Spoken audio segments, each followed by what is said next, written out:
smooth, everybody. It's Jesse. Those were the laziest jazz hands, and this is revenge of the Q and or A. My hands are all over the place. I don't know what they're doing, but I'm excited. We got a question hat filled with questions. Guess that makes sense. And we don't really have any announcements today.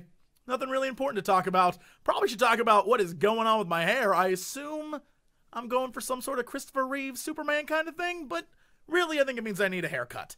And other than that, this little spoiler, little teaser, something to wet your whistle. Not really sure what. Don't really know what that was. It was like, it's so good. It's the best thing. My apologies to everyone on that. Yeah, if you're a fan of Cox and Crendor in the morning, you know what this means. Wait, this means that is just a little teaser for next week, and we will announce it then. Anyway, enough of all that. Let's get down to the hatch, shall we? I'm not even gonna look. Not even gonna look this time. Let's just pull something. Hey, question the first.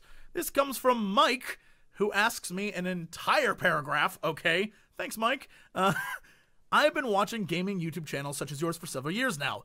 It seems like a lot of fun, and I want to give it a shot at doing something like it myself in the future. Though there is one problem that has been on my mind as someone who's just getting started. I want to know what advice you can give me about dealing with YouTube's copyright policies. Oh, I did not see this question going this way. Okay. I want to know what advice you have. Do you have any problems on your own dealing with it? Copyright strikes and video takedowns seem like they could be very damaging to a brand new channel, taking a lot of time and effort to fight it instead of creating new content. What advice do you have to give someone on choosing what sort of content they should start with in order to avoid these problems? Oh my, this is actually a very good question. I am willing to go through that paragraph for that. Okay, first things first.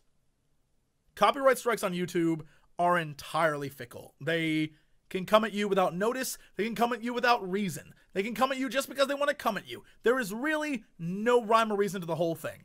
Good examples would be, I have friends who create videos that get copyright flagged that don't really have any copyrighted content in them.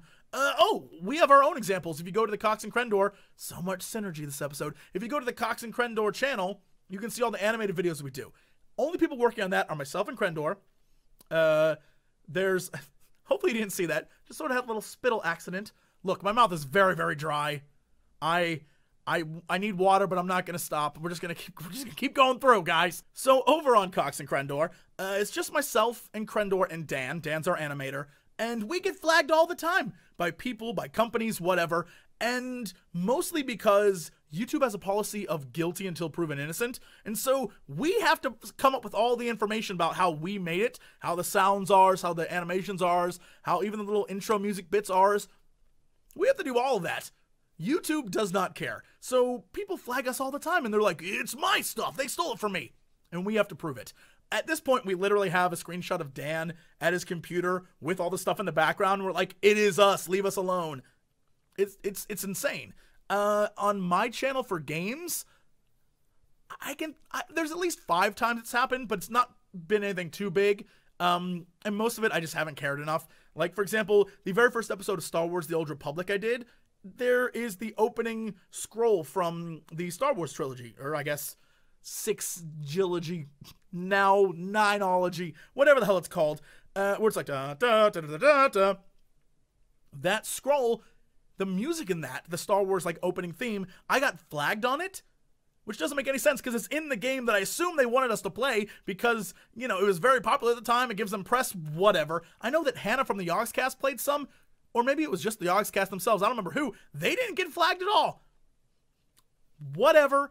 And so things like that happen almost all the time. I think in Beyond Two Souls, which is right there, in episode 2, I go to like a bar and there's like background music, and the background music is from some indie band who I assume was asked to be part of the game, got paid to be part of the game. They flagged me as a copyright to get money from my video because of the song that was in there. Whatever. You know what? Sometimes it's just not worth fighting. But, for example, if you're like Angry Joe and you have clips from movies or songs or whatever in your videos and they have several million views and you keep making money off of those, a lot of it is a pain in the ass and you lose a lot of money. So it's bad. YouTube copyrights are very bad. You'll notice the only people who don't get copyright flagged are vloggers. Vloggers don't ever have to worry. Vloggers are okay. They don't have to deal with anything. Let's players who do indie games, I would suggest that to you. Do indie games. They're thrilled that you're playing their game. So very few times is an indie company going to flag you. Trying to think what else. I would say, you know what? Screw it. This is what I would say. Do whatever the hell you want to do. Enjoy yourself. And if it comes down to a copyright flag, deal with it then. But don't worry about that kind of stuff. Don't let that ruin your creative expressionisms. Don't do that. Don't worry about it. Do what you want to do and screw the consequences. That's what art's about. And creating content is art. And so I would say to you, at the beginning, you're not going to be making any money anyway. Very few people who start on YouTube actually make money right away. It takes at least a year or 2 or 3 to even start making enough money to live off of it. So just do whatever the hell you want. Make your videos, have fun, and damn the consequences. That's what I would say. And you know what? Sometimes I do that. So why not? Why not? Enjoy yourself. What the hell? It's YouTube. Question the second comes from Alex, who says, how can I make videos on my laptop? I don't have a big computer like you or Crendor TV or even Dodger. I could buy one with my new job I'm going to get, but I don't have room in my room. Good question. First I would say, take this question and go to Newegg. I think it's youtube.com/NewEggTV. They're computer guys. They're very intelligent. They have a whole Q&A show that could answer this much better than I could, but I'll give you my humble answer and hope it suffices. I would say if you want to record on a higher quality level, get a really powerful laptop. I have a MSI GS70, I think is what I have. It is a very good laptop. It's comparable to the Razer like $2,200 laptop that is very expensive, but it records pretty much everything that I can do on my normal PC. It runs stuff very well. It runs Fraps and Adobe Premiere, which I use to edit.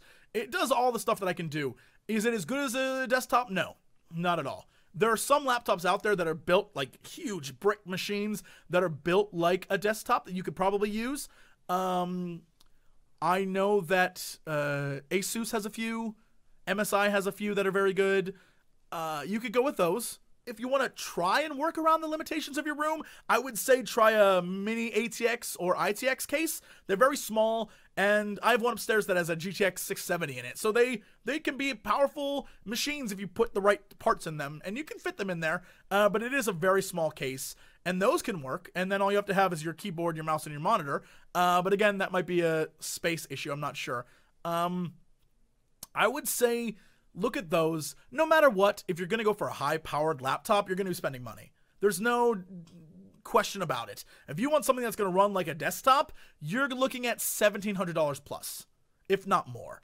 And a lot of people say, well, you can get it cheaper, but you won't get anything cheaper that runs as good as a desktop. A very good desktop. It's just impossible. So, that's what I would say. I would say check over at Newegg. Ask around the internet, ask people who know a lot more about it than me, and they would probably have better answers for you. But that's what my limited knowledge can tell you. That's what I would do.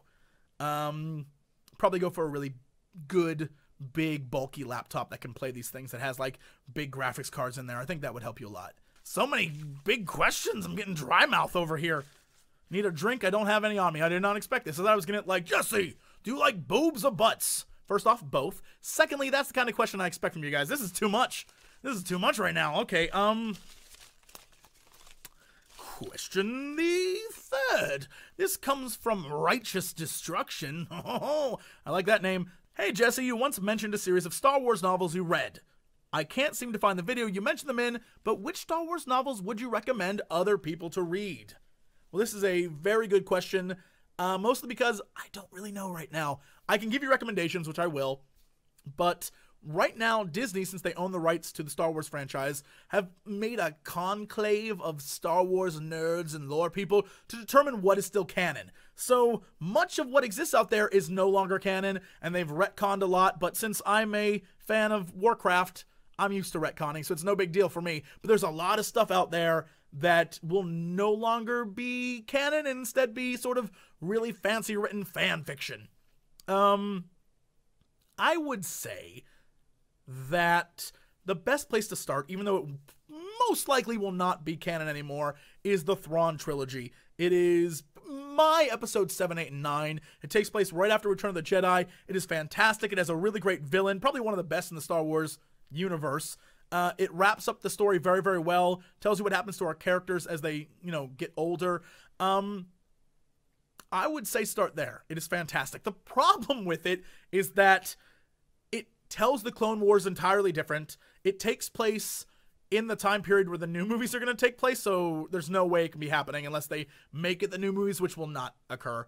And there's a few other things here and there that, like, midi-chlorians don't exist in this universe, and they explain it differently in this series of books. So yeah, the Force is entirely different. So really, it's not canon, but it's a very good read. And until a few years back, it was what most people considered episodes 7, 8, and 9. It was the ending of the trilogy. There are other books that take place after it, but they're hit and miss. Some are very good, some are very bad. But once you start on those, you'll literally see like a list of other books in the back of that one that will take you through the timeline of after Star Wars Episode 6. Other books? One that I think is still canon is Shadows of the Empire. That is a very good book. Takes place after Empire Strikes Back, but before Return of the Jedi, and is about Vader and this Black Sun cartel, and introduces new heroes and new stories. It's very good. It's very good. I would recommend that. They actually had a game of it on Nintendo 64 way back in the day. Then there's all the really early prequel stuff, like way, way back. We're talking thousands of years before KOTOR and things like that, where you learn about the Sith Empire and the background of the First Galactic Republic and all sorts of things. And those will still be canon because they take place so long ago, there's no reason to change them. Plus, they introduce characters they've used in new lore and in new games, and they've had statues of those characters in Star Wars Episodes 1, 2, and 3. So I would assume those are legit, and they come in comic book form. I think there's a few novels out there. Those you can look up. So I guess it's like the Sith Empire, or Sith Trilogy, or Sith whatever it's called. Those are very good. Other than that, I really don't know. I'm not sure what to tell you at this point, but I would say start with Thrawn. It's basically glorified fan fiction at this point, but it's very well written, and it's fantastic, and those are some of the best Star Wars books ever made. So I would start there. Wow. We a lot of wordy questions. I need a drink. Anyway, guys, thank you for watching. This has been Revenge of the Q&A, and as always, to be continued. We're gonna call this one The Future! UFO Commander, we are the future. We're gonna take you to the future. Then we're gonna get to the future, where everyone talks like they're from the future. UFO Commander, we are the future. We're gonna take you to the future. Then we're gonna get to the future, where everyone talks like they're from the future. Hello there, old sport. Me, just got the #1 out of the plan. The bee's knees, the tip-top shape, I'm swell shape, and I'm gonna make a fortune for my ass for more. Shut the balls up! UFO Commander, we are the future. We're gonna take you to the future. Then we're gonna get to the future, where everyone talks like they're from. Shut the balls up!